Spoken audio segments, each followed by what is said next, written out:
गुटखा खाने से कैंसर हो जाता है और गुटखा बेचने से भी समाज में कैंसर हो सकता है। गुटखा बेचने के लिए पैसा लेना और बहुत ज़्यादा पैसा होते हुए भी और पैसे की तमन्ना रखना भी एक तरह की बीमारी है जो बॉलीवुड में कई लोगों को है। खैर, अभी मध्य प्रदेश के खरगोन से एक लड़की है, वो सामने आई है। धड़कन नाम बता रहे हैं उनका। उन्होंने 5-5 रुपए के ड्राफ्ट बनवाए हैं खान साहब के लिए और देवगन साहब के लिए, जो गुटखा बेचते हैं टीवी पे पैसा लेके। उनसे कहा है कि भाई मेरा कोई बड़ा भाई नहीं है, मैं आपको 5-5 रुपए के ड्राफ्ट भेज रही हूँ और मुझे आपके हाथ से ही ये गुटखा खाना है।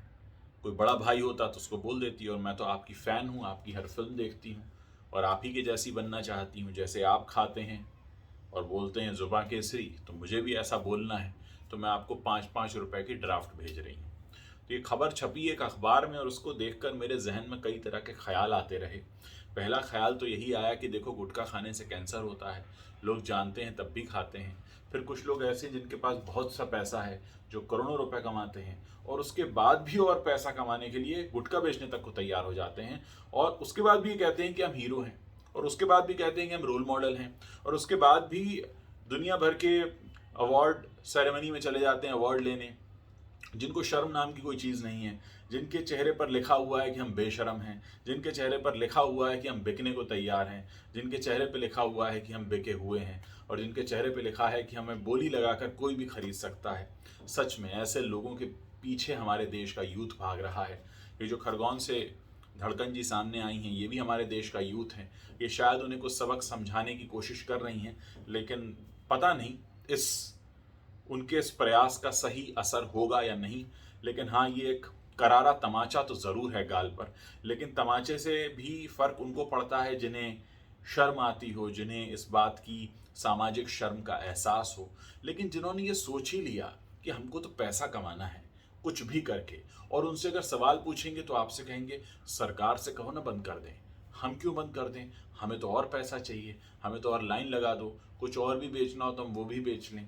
तो ऐसे लोग जो सरोगेट एडवर्टाइजिंग के नाम पर, अब कभी आप कहते हैं मैं किंग ऑफ रोमांस हूँ, मैं प्यार करना सिखाता हूँ, कभी आप कहते हैं मैं पर्दे पर जो गुंडे हैं उनका खात्मा करता हूँ, लेकिन उसके बाद फिर असल ज़िंदगी में आप वही काम करने लगते हैं जो आपके पर्दे की इमेज से बिल्कुल उलट होता है, और उसके लिए आप बहुत सारा पैसा लेते हैं और लेते जाते हैं।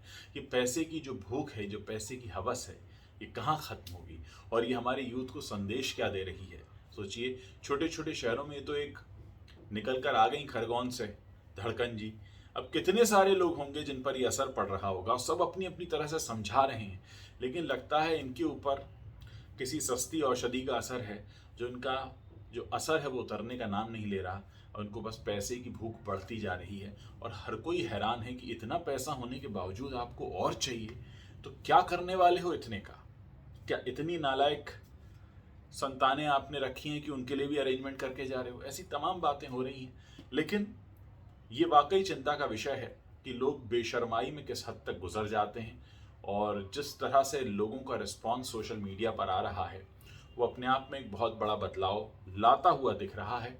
कोई हैरानी की बात नहीं कि इनकी आने वाली फिल्में पूरी तरह से रिजेक्ट हो जाएं और इनको बाहर का रास्ता दिखा दिया जाए। वैसे हर साल रिन्यू हो जाता है कॉन्ट्रैक्ट, क्योंकि कई सालों से ये ऐड चल रहा है, इसलिए इतना आसान तो नहीं दिखता है कि असर होगा।